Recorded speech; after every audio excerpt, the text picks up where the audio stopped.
रस्त्याची पाहणी केली आहे, काय त्याच्या उपाययोजना होऊ शकतात का आणि पाहायला काय निदर्शन? कालचा संध्याकाळी झालेला हा सगळा दुर्दैवी प्रकार आहे। पुन्हा एकदा याच ठिकाणी मोठा अपघात झाला।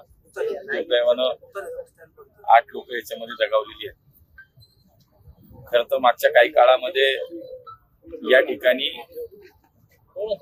म्हणजे जांभूळवाडी पासून ते वडगाव पर्यंत नवले पुलन या सगळ्या दरम्यान होणारे सातत्याने जे काही अपघात होते त्याच्यावरती ताबडतोब काही त्याच्यावरती उपाय करावेत म्हणून मागच्या काही काळामध्ये काही उपाय केले गेले। मला आठवतं की 2021-22च्या दरम्यान तेव्हा एक मोठा अपघात या ठिकाणी झाला आणि त्यानंतर तातडीनं काही उपाय या ठिकाणी केले गेले। त्याच्यामध्ये या सगळ्या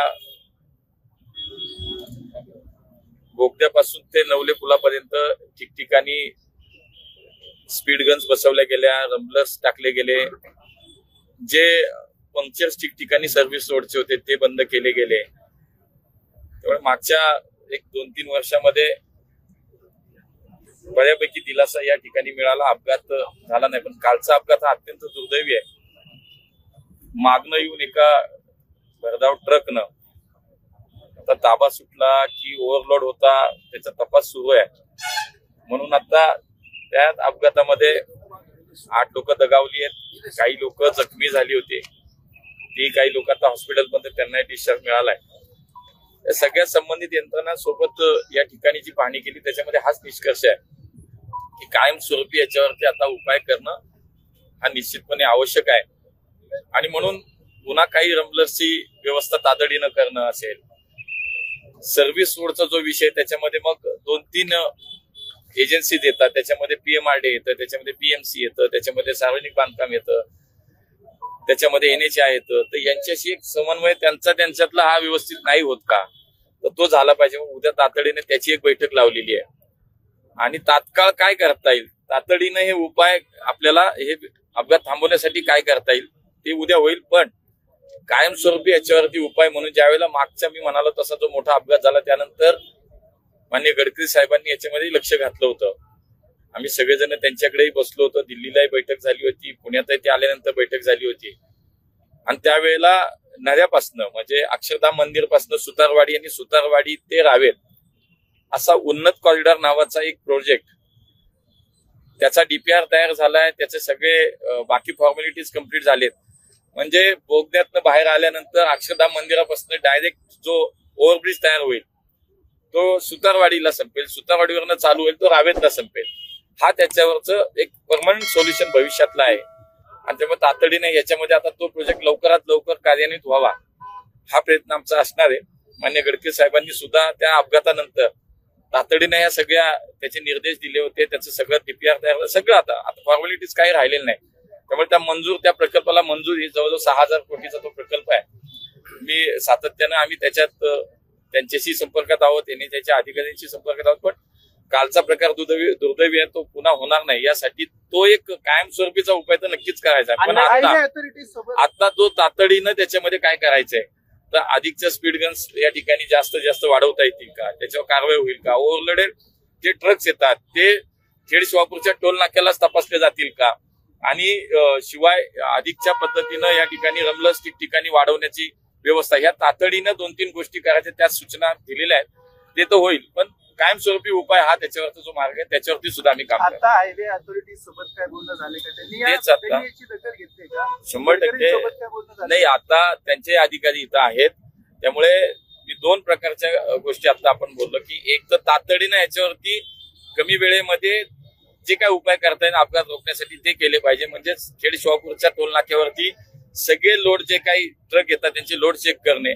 त्या गाड्या चेक करणे किंवा त्यांना डायव्हर्ट करून पलीकडच्या घाटातून त्यांना जाण्यासाठी आता काही दिवस त्यांना मार्ग तिथं तयार करून देणं, कॅमेरे स्पीड गनचे कॅमेरे जे आहेत ते वाढवणे असेल, रंबलर्सची व्यवस्था वाढवणे, हा तात्पुरते पण अपघात रोखण्यासाठीचे उपाय। आणि परमनंट उपाय हाच आहे की 32 किलोमीटरचा जो ओव्हरहेड म्हणजे आपण ओव्हरब्रिज म्हणूया, तो घाटापासून जांभूळवाडी पासून ते रावेत पर्यंतचा तो जो काही उन्नत म्हटलंय, त्याला उन्नत कॉरिडॉर म्हटलंय, तर त्याची लवकरात लवकर तो कार्यान्वित व्हावा, त्याचं काम सुरू व्हावं, हा त्याच्यावरचा उद्याची बैठक होणार आहे.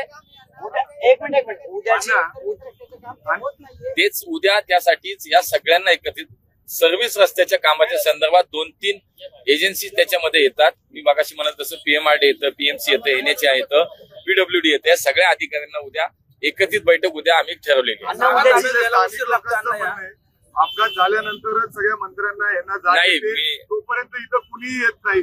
आता इथं NHAI चे अधिकारी नाही, पोलीस नाही, सगळे नसतं. आता नाही, म्हणजे अर्थात इथं हाच मोठा अपघात झाला म्हणून नोंद घेतली. काही तुम्हाला मी सांगतो की ज्या वेळेला मागचा अपघात झाला त्याच्यानंतर तातडीनं त्याच्यावरती काम झालं. काही प्रमाणात अपघाताची संख्या आपण पाहिलं मागच्या 2 वर्षात जे काही उपाय केले गेले त्याच्यामुळे थोडा परिणाम नक्की झाला होता की अपघात कमी झाले होते. कालचा अपघात हा मागणं जो वेगाने ट्रक आला त्यानं गाड्या, त्यामुळे तो महत्वाचा विषय की हे अपघात सुद्धा कायमस्वरूपी बंद झाले पाहिजेत. म्हणून 2 प्रकारच्या या ठिकाणी आपण ज्या व्यवस्था केल्या पाहिजेत. एक तातडीनं हे अपघात थांबणं आणि कायमस्वरूपी अपघात होणार नाही याची काळजी घेणं, या दोन्ही विषयावर मी आपल्याला सांगितलं. सातत्याने अपघात होता, तर हा पूल बांधताना किंवा रस्ता बांधताना तांत्रिक चुकी झाली होती का, असं काही निदर्शनास आलेलं आहे का? नाही, आता काम तर चालू आहे टप्प्याटप्प्यानं. मला असं वाटतं की ज्यावेळेला हा तीव्र उतार दिसतोय तोच तीव्र उतार या सगळ्या अपघाताला कारणीभूत आता दिसतोय. तीव्र उतार, गाड्यांचं वेगामध्ये गाड्या येणं, त्याच्यावरती त्यांचा कंट्रोल न राहणं, ओव्हरलोडेड गाड्या येणं, हे 2-3 विषय त्याच्यामध्ये आता प्रकर्षाने जाणवतात आणि तेच दूर करणं महत्वाचं आहे. हे सगळ्या कामाला तुम्ही स्वतः मंत्री म्हणून लक्ष देणार असाल, पण त्याच्यासाठी काही अधिकाऱ्यांना टाइम बॉन्ड देणार आहात का? नाही, उद्या एक बैठक आहे सर्व्हिस रोड आणि इतर सगळ्याच गोष्टी संदर्भात, आणि त्यानंतर तातडीनं हा जो प्रोजेक्ट आपण म्हणालो की जो उन्नत कॉरिडॉर म्हणतोय आपण, त्या संदर्भात तो लवकरात लवकर कार्यान्वित होण्यासाठी निश्चितपणे पुढच्या काळात जो काही कमी वेळेत कसा होईल यासाठी आम्ही प्रयत्न करू. ट्रॅफिकची समस्या पण खूप मोठ्या प्रमाणात होते. वारजेला नदीवर उद्या या सगळ्याच विषयावरती एकंदरित चर्चा आम्ही बैठक आहे, मात्र 4 वेगवेगळ्या एजन्सी आहेत, त्यांच्यात इतर वेळी समन्वय नसतो.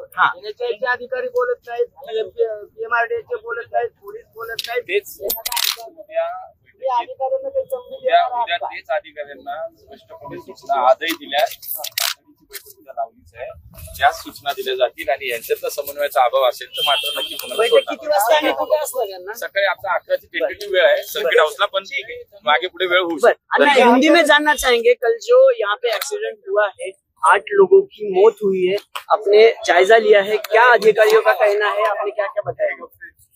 बड़ी दुर्भाग्यपूर्ण घटना है कि कल यहाँ जो एक्सीडेंट हुआ उसमें 8 लोगों की जान गई है. तो आज सुबह से मैं कल रात दिल्ली से आया, तो आज सुबह सुबह यहाँ पे यहाँ के पुलिस कमिश्नर हो, PMC कमिश्नर हो या NHAI के सभी अधिकारी हो, सभी को एक साथ यहाँ पे बुलाया है कि ये जो एक्सीडेंट हो रहे हैं तो बार बार ये ठीक नहीं, तो उसके लिए परमानेंटली सॉल्यूशन क्या हो सकता है और इमीडिएटली उस पर क्या हम प्रोविजन कर सकते हैं कि जिससे ये एक्सीडेंट ना हो. और परमानेंटली सॉल्यूशन भी है कि भविष्य में भी कभी भी ये एक्सीडेंट ऐसे इस तरह होने नहीं चाहिए. तो इसके लिए मुझे लगता है कि जो खबरदारी लेनी चाहिए थी वो किसने उसमें काम में थोड़ा सा किसके काम में कमी है वो भी ढूंढेंगे, लेकिन इसको परमानेंट सॉल्यूशन के लिए एक उन्नत कॉरिडोर का माननीय गडकरी साहब ने जो प्रोजेक्ट पिछली बार जो एक्सीडेंट हुआ उसके बाद सबने मिलकर यहाँ पे गडकरी साहब से विनती की थी. साहब ने गडकरी जी ने एक बड़ा अच्छा प्रोजेक्ट बनाया है कि जिससे एक 32 किलोमीटर का एक उन्नत कॉरिडोर बनाया है कि जिसके माध्यम से वो जांबुलवाड़ी यानी कि अक्षरधाम मंदिर से लेकर रावेत तक 32 किलोमीटर का एक ओवरब्रिज हो रहा है. उसका डीपीआर भी तैयार, उसका सब अभी फॉर्मेलिटीज भी कंप्लीट हुई, तो वो भी जल्दी से अगर काम शुरू होता है तो इस पे परमानेंट सोल्यूशन हो सकता है. तो उसके लिए हम सब काम करें. अण्णा, बिहार इलेक्शनच्या संदर्भातला एक प्रश्न आहे. अण्णा, ना एक प्रश्न आहे की चांगली हा रिझल्ट एनडीएच्या बाजूने येतोय. पंतप्रधान नरेंद्र मोदी आणि नितीश कुमारांची जादू पुन्हा पाहायला मिळते. इस बार भी नितीश कुमार सरकार, मला असं वाटतं की बिहारमध्ये जे डबल इंजिनचं सरकार काम करत होतं, माननीय मोदीजींचं सरकार आणि नितीश कुमारांच्या नेतृत्वाखालचे एनडीएचं सरकार, तिथे झालेला विकास, बिहारची प्रगती, केंद्रानं बिहारला दिलेले मोठे प्रोजेक्ट, नितीश कुमारांच्या नेतृत्वाखाली त्या ठिकाणी 5 वर्षात झालेलं बिहारच्या प्रगतीचं काम, मला असं वाटतं शेवटी लोक प्रगतीला, विकासाला मत देतात आणि म्हणूनच या डबल इंजिन सरकारला पुन्हा एकदा बिहारच्या जनतेनं विश्वास ठेवलाय आणि पुन्हा एकदा बिहारच्या जनतेची सेवा करण्याची संधी एनडीएच्या सरकारला दिली. नितीश कुमार असतील, चिराग पासवान असतील, आमचे भारतीय जनता पार्टीचे सर्व नेते असतील, या सगळ्यांनी मिळून केलेलं काम आहे, त्याची पावती बिहारच्या जनतेने दिली.